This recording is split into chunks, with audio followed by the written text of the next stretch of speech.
On est bien fort sur les appuis, on peut partir. De moi ici. Exactement, là c'est parfait. Voilà.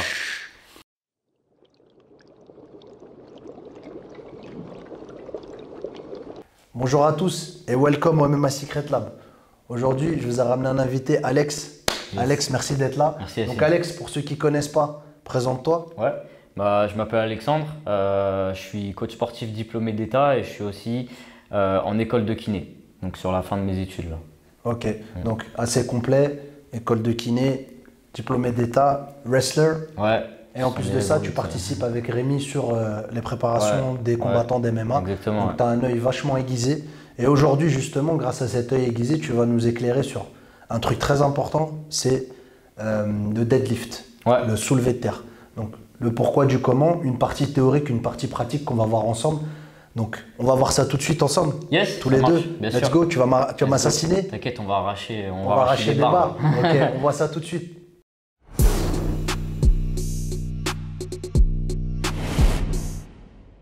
Ok, alors Yacine, donc pour le deadlift, on va partir donc avec la barre, les poids sont bien mis, donc la barre, si je me rapproche, ok, elle touche mes tibias à peu près à la moitié de la longueur, voire un petit peu moins. Donc ce qu'on va faire, c'est que pour le setup, en fait, donc la préparation du mouvement, on va prendre un écartement bien symétrique. C'est super important parce que sinon, si on prend trop large ici, trop court ici, ça va créer un déséquilibre. D'accord?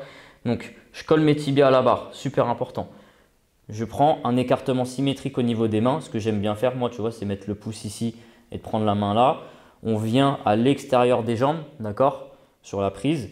Ensuite, ce qu'il faut faire, donc comme je vous ai dit, c'est un mouvement de pivot de hanche. Donc les hanches, on va les monter bien hautes pour recréer ce hip hinge en anglais comme on l'appelle. Ce qu'on va faire, c'est voilà ça, bien mettre les hanches bien hautes, pas ici. Si on met les hanches ici, si tu pars ici, c'est pas bon du tout. Okay, vous voyez, même mes bras, ils sont obligés de se fléchir pour tenir la position, c'est pas bon. Donc je vais bien lever les hanches bien hautes, ok, pour mettre en tension ici les ischios, ok. Ensuite, au niveau du dos, on part pas comme ça, évidemment. Donc là, voilà, le dos, je le mets bien droit. Donc ce que je vais faire, c'est que je vais tout rétracter vers l'arrière. Ici, je vais bien resserrer les épaules vers l'arrière.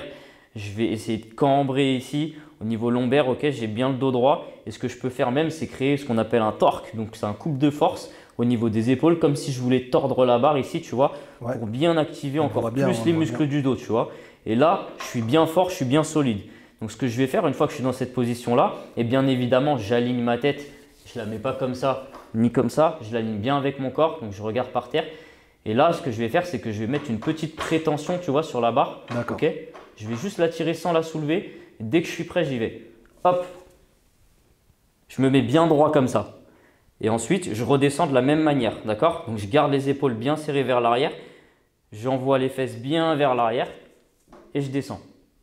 Et je peux reproduire le mouvement. Hop.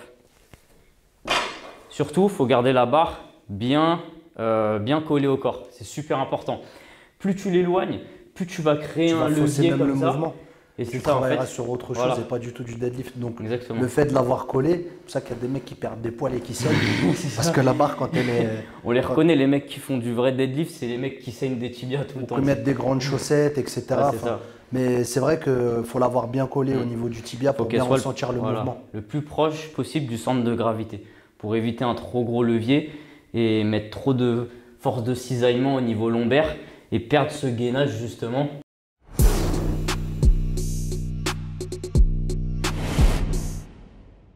Bon, bah, moi je vais m'y mettre, je vais essayer. Tu vas me dire si c'est bon ou pas. Yes. Tu vas me dire si je rentre dans la cour des mecs qui soulèvent de la terre. Ok, voilà. Donc premièrement, j'ai retenu, donc c'est les tibias ici, collés à la barre. Ensuite, tu prends un bon écartement. L'écart, je ferme. Exactement. Ici, là, tu vas te concentrer sur le dos, tu vas bien serrer les épaules vers l'arrière, comme si là je mets mon doigt, tu veux bien le serrer. Exactement. Et là, je fais légèrement plus haute. Voilà, très bien. Nickel. Et là, par contre, la tête, tu vois, bien alignée. Voilà, il faut que ce soit bien droit ici. Okay, et là, tu es prêt pour partir. Voilà. Et tu redescends. Voilà, très bien. Tu vois, alors attention sur la descente. Repars bien en poussant les fesses vers l'arrière. Yes. Comme ça. Et la tête toujours alignée. Ok? Tu regardes en bas dès que tu pars. Là, regarde en bas. Tu vois? Tu es resté trop… quand tu descendais, tu étais comme ça. Moi, je veux que quand tu descendes, tu sois comme ça. D'accord. On reprend. Tac. Ok. Ok. Donc numéro 1, on a dit la barre collée au tibia. C'est ça. Donc, là, elle est collée au tibia. Numéro 2, je prends mon point de repère. Voilà. Numéro 3. Là, ici, tu serres bien le dos. Ok. Voilà. Lève un petit peu plus les fesses. Exactement. Serre bien les épaules vers l'arrière. Là, tu es prêt pour partir. Voilà. Et là, tu alignes bien la tête. Aligne la tête. Voilà. Ok. Yes. Super. Très bien. Nickel. Voilà. Ronnie Coleman ou quoi?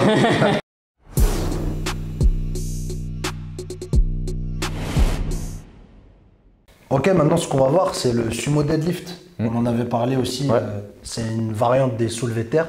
Et tu peux nous expliquer à quoi ça correspond ce sumo Bien sûr. deadlift? Alors, le sumo deadlift, comme tu l'as dit, Yacine, c'est une variante du soulevé de terre conventionnel, d'accord? Il y a plein de variantes, le sumo en fait partie. Alors, ce qui va changer par rapport au conventionnel, ça va être notamment la position. On va retrouver une position un petit peu de deadlift hybride, entre guillemets, parce qu'on va avoir les pieds beaucoup plus écartés. Et pourquoi je dis hybride? Parce que ça va ressembler un peu à un squat et en même temps un soulevé de terre, tu vois. Donc, c'est un peu un mélange des deux, entre guillemets. Comme on l'a dit, on va avoir les pieds beaucoup plus écartés. Alors, ça sert à rien de trop les écarter, surtout quand on est débutant, d'accord? Ok. Ce qu'on veut, c'est avoir un écartement plus important que lors du conventionnel. Avec les pieds inclinés vers l'extérieur, pas trop non plus. Voilà, comme ça suffit, d'accord? Et en fait, là, mes mains, elles vont être à l'intérieur de mes jambes. Par rapport au conventionnel, c'était à l'extérieur, d'accord? Donc là, je vais bien descendre ici, d'accord? Donc pareil, je prends un écartement assez similaire, pas une main ici et une main là, mais bien au centre ici, d'accord? Largeur des épaules? Je viens là, je prends ici, d'accord? Je peux même resserrer. Moi, j'aime bien prendre là, généralement, ok? Donc là, je suis bien fort sur mes appuis et un peu comme une position de sumo, d'accord?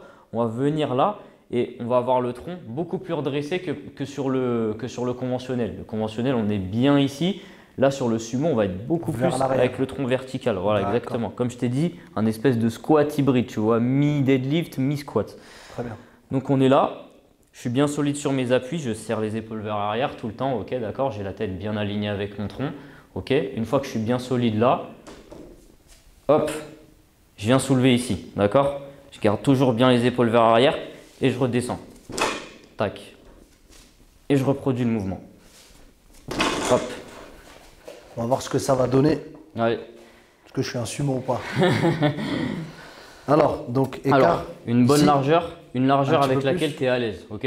Ok. On va pas chercher une trop grosse, ni une trop petite, ok? Je suis à l'aise ici, ça Voilà, va. si tu es à l'aise comme ça, c'est nickel. Ok, ensuite ici, Ensuite, là-bas. voilà, bien. Là, tu m'as dit de bien aller vers l'arrière ici. Exactement, exactement. Le dos, voilà, plus droit que lors du conventionnel. Ok. Ici, on serre bien, nickel. On est bien fort sur les appuis, on peut partir. Yes. Ouais. Bien.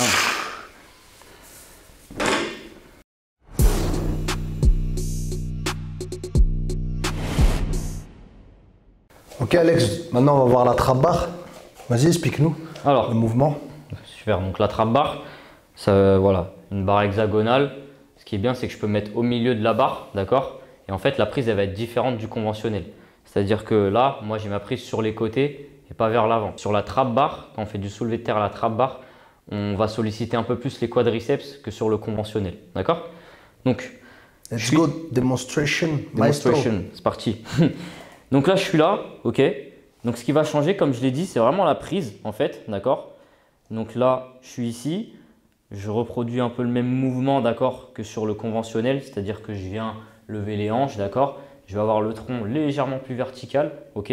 Je serre bien les épaules vers l'arrière, je suis bien solide, bien fort sur mes appuis, hop, push, et je pousse, et je reviens. ok. Et toujours la tête bien alignée au corps. Je suis pas comme ça, je suis pas comme Sinon, ça. tu crées de la tension. Voilà, exactement. Très exactement. Donc là, ici, hop, hop, et je redescends. Ok, bah je vais essayer. Ouais. Je vais essayer. On va la tordre, la trap bar. Donc tu l'as donc à l'intérieur. Voilà, c'est ça. Dit, bien à l'intérieur, bien au milieu. On n'est pas trop devant ni trop vers l'arrière, sinon on crée un déséquilibre. Ensuite, on prend une belle prise ici, voilà, on serre bien fort. Là, on vient resserrer les épaules vers l'arrière. Je regarde en face de moi ici. Exactement, là c'est parfait. Voilà. Yes. Ouais, très bien. Et tu vois, quand tu remontes, regarde devant toi. Ok? Hop. Voilà. Là, tu alignes bien la tête. C'est nickel.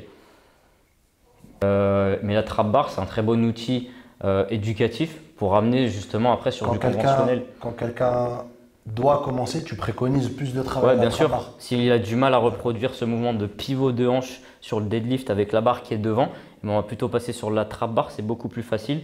Au niveau de la prise, il peut comprendre beaucoup plus facilement le mouvement. Donc c'est intéressant de ce point de vue-là. Bah, c'est super intéressant. Bah, Alex, merci beaucoup. Ouais, je t'en prie. Merci à toi. Merci, bon, grâce à toi, je vais soulever de la terre et trapper des barres. On va faire ça solide. En mode solide, toujours. Écoutez, laissez un pouce bleu si vous voulez qu'Alex y revienne pour nous montrer d'autres mouvements. Alex, tu as été pratiquant d'haltérophilie en plus. Ouais, j'ai fait de l'haltéro en club pendant plus d'1 an et demi, presque 2 ans. Si vous voulez qu'Alex y revienne pour nous montrer des mouvements d'haltérophilie ou même d'autres mouvements, mettez-le en commentaire. Merci à vous. Pour ceux qui ne se sont pas encore abonnés à la page, abonnez-vous à la page du MMA Secret Lab. Donnez de la force. Merci à vous et on se revoit très bientôt. Alex, merci à toi. Merci Yacine. Et à très bientôt MMA Secret Lab. Merci à vous.